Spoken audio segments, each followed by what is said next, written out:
This is Sofia Guerra, the 2014 North American Rolex Scholar of the Our World Underwater Scholarship Society.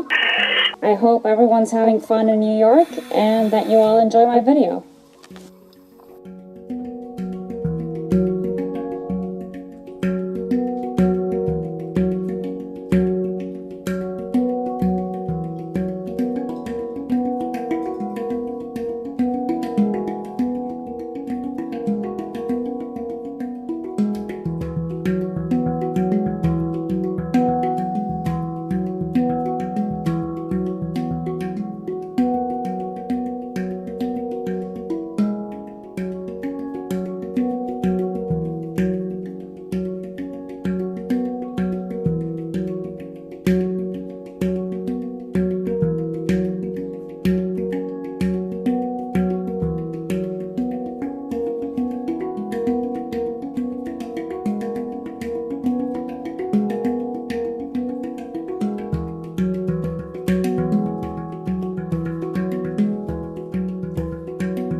My scholarship year was an amazing adventure and a unique learning experience.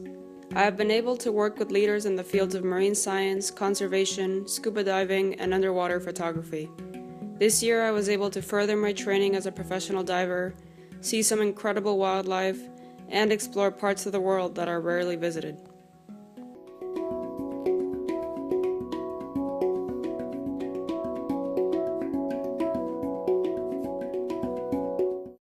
This past June, I spent a few weeks in the middle of the Pacific, working on Palmyra Atoll, a remote oceanic island. The nearest point of civilization is an island with a population of under 2,000 people, and that is hundreds of miles away. This is a place where humans are rare and wildlife abounds. On Palmyra, I was working for Dr. Barbara Block from Stanford University on a manta ray tagging project. Every day we would go out on the boat to tag and ID these amazing fish. Tell me when you want to get in. Do you want to hold behind her or? I'll get it now. Okay, go ahead. You're in neutral.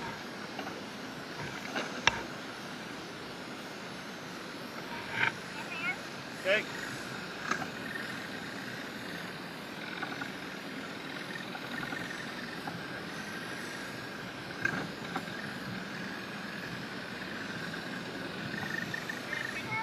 Yeah, I see her. She's to your left. We're drifting. Hold on. You see her yet? Okay. Okay, tell me when to stop. Okay, neutral.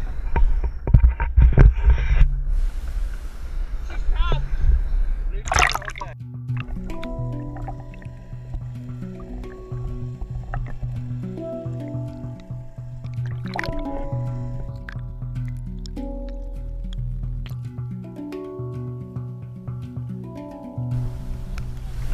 Hold.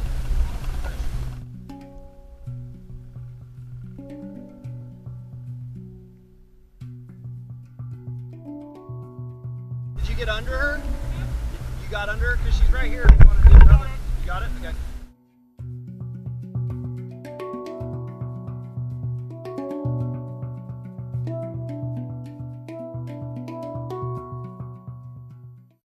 So why were we doing this?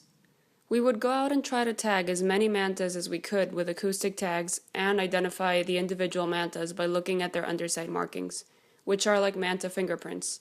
The markings are different for every manta. Each time a tagged manta enters the Palmyra Lagoon, it is detected by an acoustic receiver that uploads this data via satellite.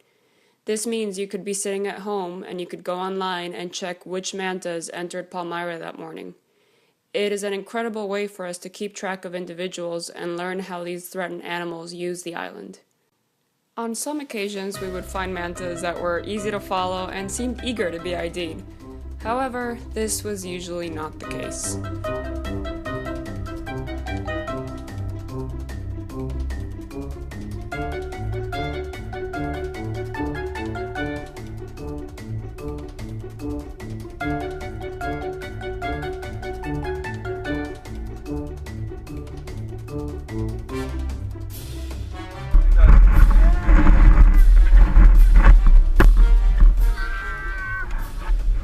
So we had to get innovative. Okay, this is a new technique. Manta, shelf manta. We're gonna call it shelf manta. It takes a very skilled boat driver to plan the wind.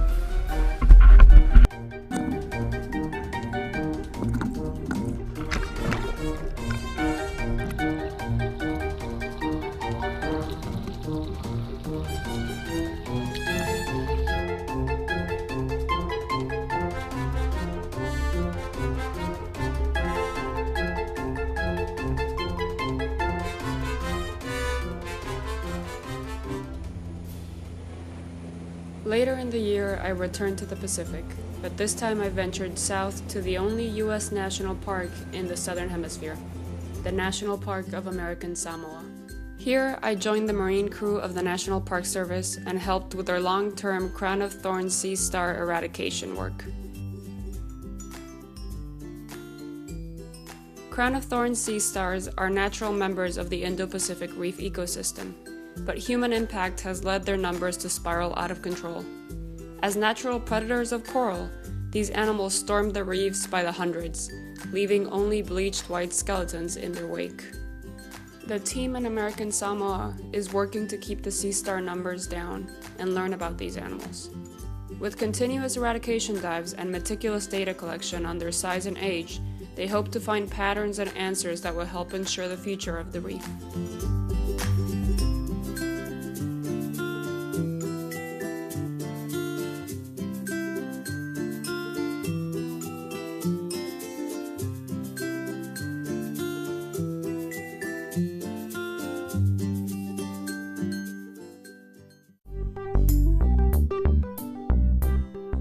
This year took me to many different places and more than 15 minutes video worth of adventures.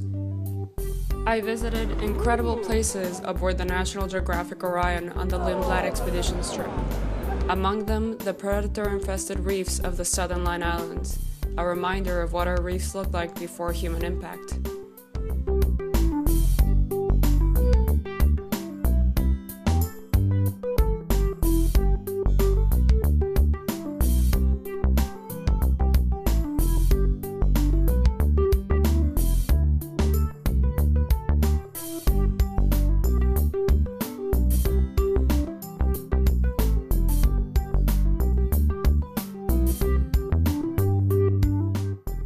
Or dropping in on a sperm whale carcass floating in the middle of the Pacific Ocean.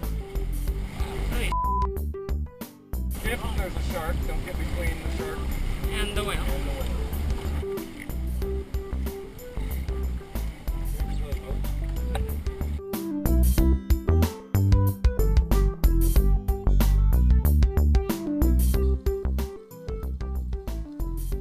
Blowing bubble rings at a curious snapper.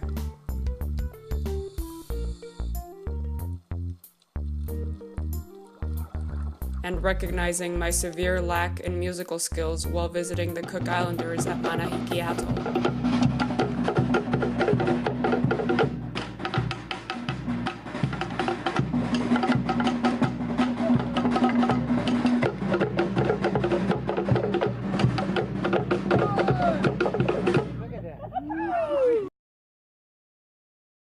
On the other side of the Pacific Ocean, I dipped my toes into the chilly Canadian waters off of Vancouver Island.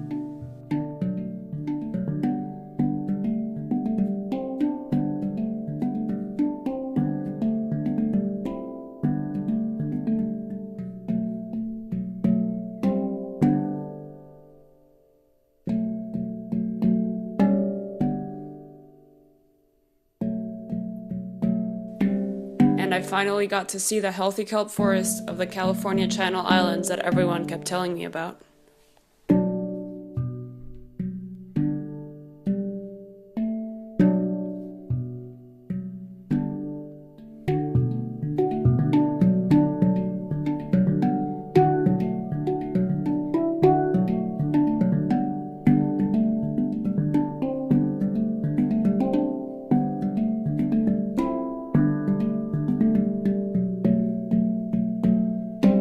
While in Australia, I decided to tackle the challenge of learning coral identification by enrolling in a 2-day workshop at the University of Queensland, Luckily, I survived the experience and none of the corals were harmed in the process.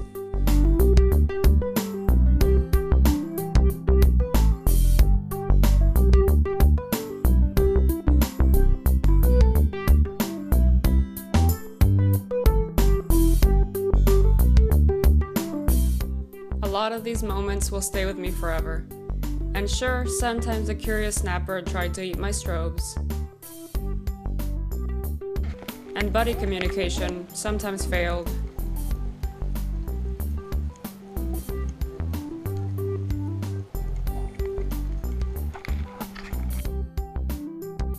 And later in the year, the mornings started to get a little bit more difficult.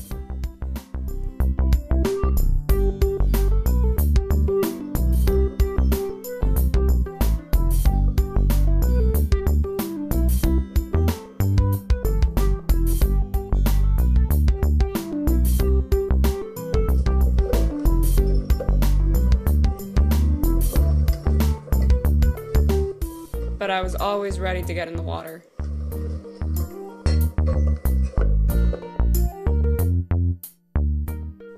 This was truly an incredible year, a one-of-a-kind learning experience that went above and beyond the high bar I had set for it, and I have all of you to thank for that.